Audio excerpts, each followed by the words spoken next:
ये वीडियो बहुत ज़्यादा इम्पोर्टेंट होने वाला है क्योंकि यहाँ पर हम लोग डिस्कस करने वाले डीएलएड एडमिशन को लेकर 2024-25 में अभी जो एडमिशन आपका होना है, कॉलेज आवंटन लिस्ट कब आएगी वो सूची जिसका सभी को बेसब्री से इंतजार है। काफ़ी सारे स्टूडेंट है, प्रवेश के डेट्स देखेंगे कि कब कब इसका एडमिशन होगा। आवंटन सूची जारी होने के बाद पात्रता के बारे में एक बार और देख लेंगे। आप लोगों को ऐसे पता है लेकिन इसको और क्लियर करेंगे। कितना फीस लगेगा, डॉक्यूमेंट्स क्या क्या लगेंगे, अनुभव प्रमाण पत्र के जो प्रारूप है किस प्रकार से आप लोग बनवा सकते हैं, कहाँ उसका फॉर्म मिलेगा, और बहुत सारे लोगों को अपना अध्ययन केंद्र चेंज करना होता है, उसके लिए वो फॉर्म कहाँ से अवेलेबल होगा, ये सारी चीज़ें हम लोग यहाँ पर देखने वाले हैं। और मेरिट सूची किस प्रकार से तैयार होगी, किसको टॉप में जगह मिलेगा, कैटेगरी वाइज देखेंगे जो कि वर्गवार होता है, ST SC OBC इसका किस प्रकार से आरक्षण होगा, ये सारी चीज़ें हम लोग इसमें डिस्कस करने वाले हैं। वीडियो को पूरा एंड तक देखिए, बहुत ही इंफॉर्मेटिव।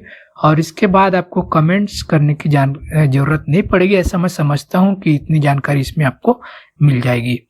ठीक है, अगर कुछ भी समझ नहीं आएगा उसके बाद भी तो भर के कमेंट कीजिए, मैं पूरी जवाब देने की कोशिश करूँगा।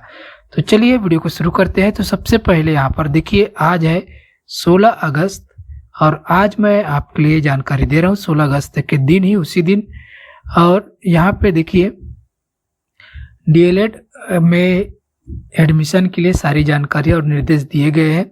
तो आज है 16 तारीख और अगले 6 दिन बाद यानी कि 22 अगस्त को इसका आवंटन सूची आएगा कि किसको कौन सा कॉलेज मिला है। ठीक है, फिर इसका एडमिशन आरंभ होगा 27 अगस्त से लेके 5 सितंबर तक, जिसमें जो सरकारी छुट्टियां रहेगी बीच में उसको छोड़ दिया जाएगा।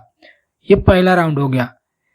से उसके बाद अगर पहले राउंड में सीटें नहीं भर पाती है तो फिर दूसरे राउंड के लिए जो लिस्ट आएगी वो 11 सितंबर को आएगी। ठीक है, पहले राउंड का हो गया। उसके बाद अगर पहले राउंड में ये सीटें 22 मतलब यहाँ पर 5 सितंबर तक अगर नहीं भर पाती है तो फिर दूसरा जो लिस्ट आएगा वो यहाँ पर 11 सितंबर के दिन आने वाला है, ये देख लीजिए। उसके बाद यहाँ पर उसका एडमिशन जो होगा सेकंड लिस्ट का वो 16 सितंबर को यहाँ पर वहाँ से स्टार्ट होके 24 सितंबर तक ये सेकंड लिस्ट का एडमिशन होगा। ठीक है, उसके बाद हम लोग यहाँ पर देखेंगे कि द्वितीय काउंसलिंग के बाद भी अगर सीट खाली हो रहेगी तो फिर थर्ड काउंसलिंग होगा, जिसका यहाँ पर नोटिफिकेशन आपको हमारे चैनल के माध्यम से मिलेगा। ठीक है, अब यहाँ पर इम्पोर्टेंट नोटिस दिया गया है कि आपको, बहुत सारे लोग कमेंट में अभी भी कंफ्यूज होते हैं, पूछते हैं मुझे से कि इन लोगों को काउंसलिंग कहाँ करवानी, सारे डॉक्यूमेंट्स लेकर सत्यापन कहाँ पर होगा। तो वो मैं बता दूं कि इसका जो सत्यापन है, जो लिस्ट निकलेगी कॉलेज की, तो जिस कॉलेज में आपका नाम आया उसी कॉलेज में जाकर आपको डॉक्यूमेंट वेरीफाई करवाकर वहीं पर फीस जमा करके आपको एडमिशन लेना रहता है।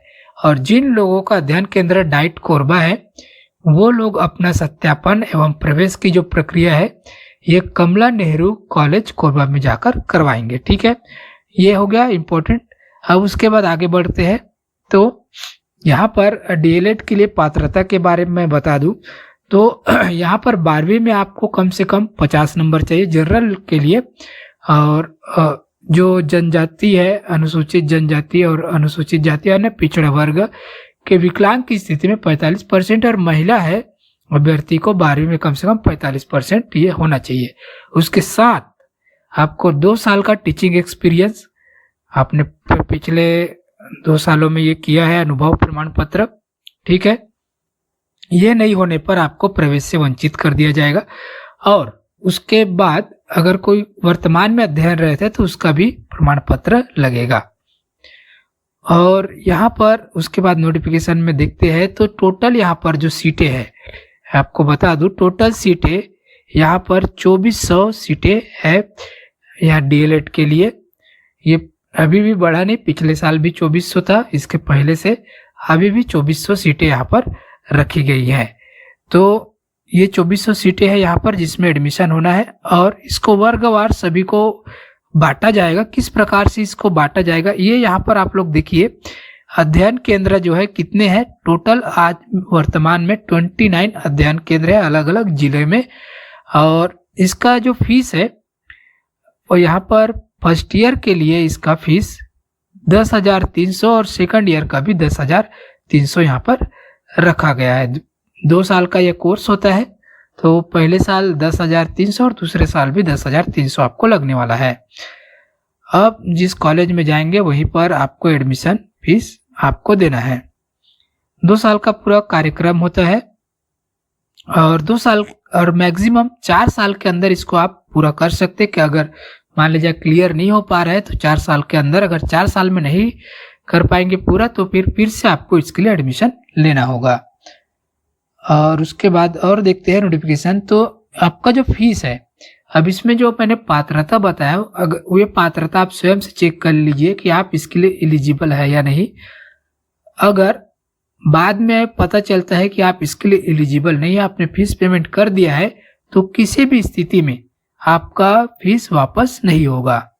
ठीक है, तो यहाँ पर 2400 सीटें हैं जिसको सभी को बांटा जाएगा। सभी जो वर्ग है ST SC OBC जनरल और महिला है, स्वतंत्रता सेनानी है, विकलांग है, भूतपूर्व सैनिक, ये सारे लोगों को इस प्रकार से बांटा गया। तो किस प्रकार से है, अनुसूचित जाति के लिए वर्टिकल आरक्षण श्रेणी या श्रेणी आरक्षण निम्नानुसार होगा, जिसमें 12% अनुसूचित जाति के लिए, अनुसूचित जनजाति के लिए 32% और OBC नॉन क्रीमी लेयर के लिए 14% है। ठीक है, और स्वतंत्रता सेनानी के लिए 3% या फिर वो स्वयं हो, उसके पुत्र पुत्री पौत्र होने का यहाँ पर प्रमाण पत्र देने पर 3% उनको है और भूतपूर्व सैनिक के लिए 3% है। महिलाओं के लिए 30% है जो कि हर वर्ग के चयन सूची में समाहित होगा। ठीक है, और इसका जो है मेरिट लिस्ट के बारे में यहाँ पर एक चीज और बता दूं, इमिग्रेशन फीस उन लोगों को लगेगा जिन्होंने अपनी लास्ट परीक्षा जो है, जैसे कि 12वीं का जो पेपर है, लास्ट परीक्षा अपने अगर छत्तीसगढ़ राज्य के बाहर कहीं से दी है तो आपको इमिग्रेशन फीस 1100 रुपये जमा करना होगा। ठीक है, और उससे के 1 महीने के अंदर पात्रता प्रमाण पत्र आपको लेना होगा जो बाहर के स्टूडेंट है। ये हो गया। अब इसका आरक्षण जो लिस्ट है, इसमें जगह किसको किसको किस प्रकार से मिलेगा, तो देखिए अनुसूचित जाति के में अगर पर्याप्त मात्रा में स्टूडेंट नहीं है, ठीक है, उनके लिए अभ्यर्थी नहीं है, तो अनुसूचित जनजाति के जो अभ्यर्थी रहेंगे उसके द्वारा उस सीट को भर दिया जाएगा। अगर अनुसूचित जनजाति के अगर अभ्यर्थी नहीं मिल रहे हैं तो अनुसूचित जाति वाले से भर दिया जाएगा। अगर अनुसूचित जाति और अनुसूचित जनजाति दोनों के अभ्यर्थी नहीं है तो OBC नॉन क्रीमी लेयर द्वारा उसको सीटों को भरा जाएगा।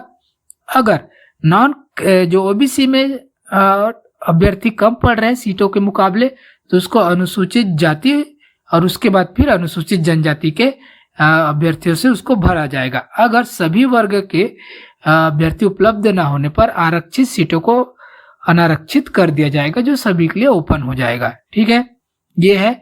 इसमें क्लास अटेंड 10 दिन की जो संपर्क कक्षाएं होती है प्रथम वर्ष और द्वितीय वर्ष में, उनको अनिवार्य से आपको अटेंड करना। 75% आपका इसमें प्रेजेंट ही होना जरूरी है। जब भी इनके संपर्क क्लासेस होंगे उसमें कम भाग लेना जरूरी है। ठीक है, प्रत्येक सैद्धांतिक विषय के 30 अंकों की सत्रीय कार्य मतलब असाइनमेंट होता है, ये आपको केंद्रों में जमा करना होगा और उसके अंक आपको मिलेंगे। ठीक, ये हो गया। उसके बाद डॉक्यूमेंट्स के बारे में अगर बता दूं तो ऑनलाइन रजिस्ट्रेशन फॉर्म की पावती की प्रतिलिपि, सीट आवंटन का पृष्ठ जो अभी लिस्ट आएगा वो वाला पेज, 10वीं 12वीं की अंक सूची, प्रवचन, माइग्रेशन प्रमाण पत्र, जाति, निवासी, दिव्यांग, सैनिक, स्वतंत्रता सेनानी अगर है तो उसका आधार कार्ड, अनुभव प्रमाण पत्र, शपथ प्रमाण पत्र, 2 फोटो। ठीक है, अब यहाँ पर फॉर्म्स मैं आपको दिखा देता हूँ। न्यूनतम 2 वर्ष का कार्य अनुभव यानी कि एक्सपीरियंस सर्टिफिकेट बनवाने का ये प्रारूप है। इसी को आप प्रिंट निकालकर इसको फिलअप करके जमा कर सकते हैं, अनुभव प्रमाण पत्र। अब 2 वर्ष कब से गिना जाएगा? 31 जुलाई 2023 तक पूर्ण होना चाहिए। मतलब 31 जुलाई 2023 के 2 साल पहले, मतलब 2021 तक आपके 2 वर्ष पूरा होना चाहिए, उसके पहले तक गिना जाएगा। और ये जो वर्तमान में किसी स्कूल में टीचर है उनके लिए ये फॉर्म है, इसको आप लोग भर के जमा कर सकते हैं। अनुभव प्रमाण पत्र, ये भी 2 वर्ष का अनुभव 31 जुलाई 2023 तक के अवधि में पूरा होना चाहिए। और देखिए अब इसमें अध्ययन केंद्र परिवर्तन बहुत लोग बाद में करवाते हैं फॉर्म भरने के बाद, तो वो आपसी सहमति से होगा और किसी से नहीं होगा। इसका मतलब ये है कि आप जहां जिस केंद्र में भी एडमिशन लेना चाहते हैं उस केंद्र का कोई विद्यार्थी आपके अध्ययन केंद्र में एडमिशन लेना चाहिए, तभी ये जाकर परिवर्तन होगा, ठीक है। और उसके अलावा कोई दूसरा ऑप्शन यहाँ पे नहीं है। उसके लिए एक फॉर्म है, ये वो फॉर्म है जो आपसी सहमति का जो आवेदन है, इस प्रकार से इस फॉर्म में आप लोग भर के जमा कर सकते हैं, जिसमें आवेदन क्रमांक 1 का विवरण है, नाम, वर्तमान अध्ययन केंद्र, आवेदन क्रमांक, कौन से अध्ययन केंद्र में वांछित, मतलब किसमें लेना है आपको, आपका मोबाइल नंबर, और दूसरे जो स्टूडेंट है उसको भी ये भरना होगा और उस दोनों का हस्ताक्षर करके इसको जमा करना होगा, ठीक है। तो ये इस प्रकार से है। ये शपथ पत्र भी आपको जमा करना है भर के, तो ये पूरे डॉक्यूमेंट है, ठीक है। उम्मीद करता हूँ सारी चीजें आपको क्लियर हो गई होगी। तो अगर वीडियो अच्छा लगा हो लाइक कीजिए और ऐसे लेटेस्ट अपडेट के लिए चैनल को सब्सक्राइब करके बेल आइकन पर जरूर दबाइए और अपने सभी दोस्तों को भी इस वीडियो को शेयर कीजिए। मिलते हैं एक नए नोटिफिकेशन के साथ एक नए वीडियो में।